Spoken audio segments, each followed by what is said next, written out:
Happy Hour. That's the Good Things. I'm your host, Rebecca Turner. Now, don't forget, you can listen to Good Things. We are streaming live over at SuperTalk.fm. We're also streaming from that SuperTalk Mississippi app and your local SuperTalk Mississippi radio station. But don't forget, you can watch us as well on your computer, your mobile device. Just head on over to SuperTalk TV.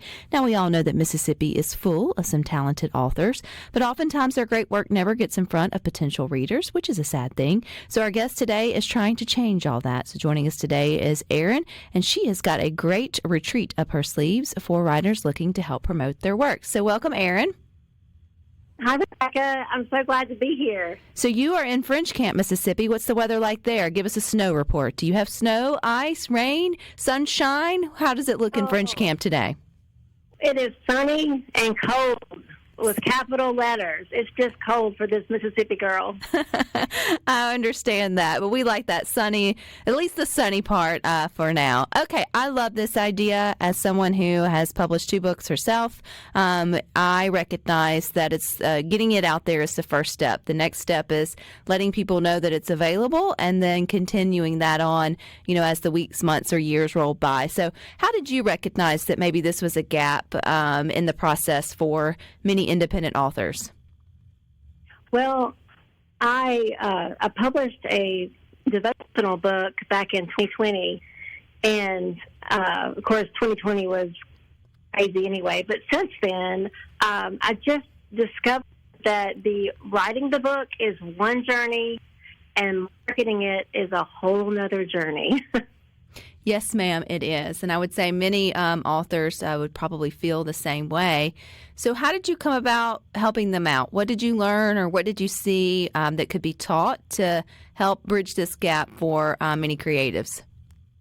Well, I started talking to other authors because when you hit a roadblock, you want to know if you're the only one that's experiencing it. And the more those local authors I talked with, people would say, Erin, I have a box of books that I had to buy from the vanity publisher, and I don't know what to do with them.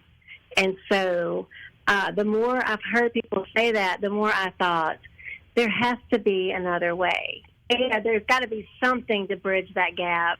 And so since I needed the help too, I thought, well, let's just get writers together. So I started hosting a retreat in February of each year. This will be my 4th retreat. And in it, we talk through the craft of writing, but also the business side of writing as well. So would this be for people who self-publish, Erin, or could this be for someone who has published through maybe a traditional publisher, but part of their agreement was that, hey, the marketing and the advertising's on you. We make it available, but you have to get it to sell, because I know that can often be agreements between a publisher and an author, or is it for all of the above? Yes. For all of the above. So anybody who has a published work in any capacity could benefit from learning how to advertise it better. Yes. The second day of my retreat will focus on marketing, and people can come to just that one day if they would like. It's going to be on March 1st. And I've got Andrea Lindy from Denver, Colorado coming, and she has her own small publishing press, but she helps authors do exactly what we're wanting to know how to do. And so she's going to come and share ways to market that are not heavy on social media. Are there still ways to do that, Erin? Because it feels like, they make it seem like if you're not, rolling in the likes or the follows or the whatever it may be, then you're just out of luck. Are there still ways for people to get their business, even if it's not a book, or their works out in front of folks or to the right potential reader without having a heavy presence online? There is. The person-to-person contact, going to independent bookstores and saying, hey, here's my book, just have the nerve to say, will you carry it or would you consider carrying it? Now, it's scarier to do person to person, but sometimes that is more productive than just casting it out, online when you don't have a following. Well, and I think, too, you have to know who your audience is. And if you yourself isn't a big one who's spending a lot of time online and your interests don't bring you there, then probably the person interested in your book probably won't be there sort of either. I think sometimes we forget about, usually we are the right reader for our own book, if that makes sense, Erin. And what we're interested in is probably what our readers would be, too, or where they would be.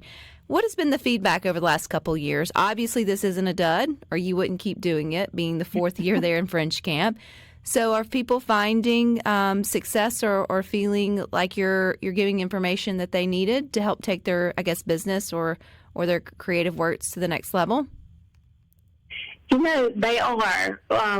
Whenever we end a retreat, the words used are energized, inspired, motivated.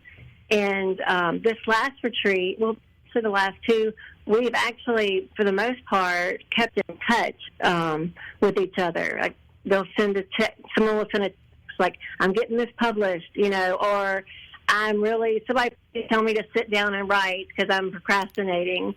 And I've enjoyed the community that's coming out of these retreats. That's a big surprise to me. But the feedback has been really nice. Do you mind if I read a quote from my former attendees? Mary said, "A restful, insightful retreat surrounded by the beauty of French camp. Erin and her team provide the perfect respite for restoration and creative reflection." Well, that is a good billboard for you there, Erin. But I also love that you've chosen to keep it in French camp. So why did you, instead of bringing it into a larger city, why was it important for you to recognize your hometown there? Well, I love French camp.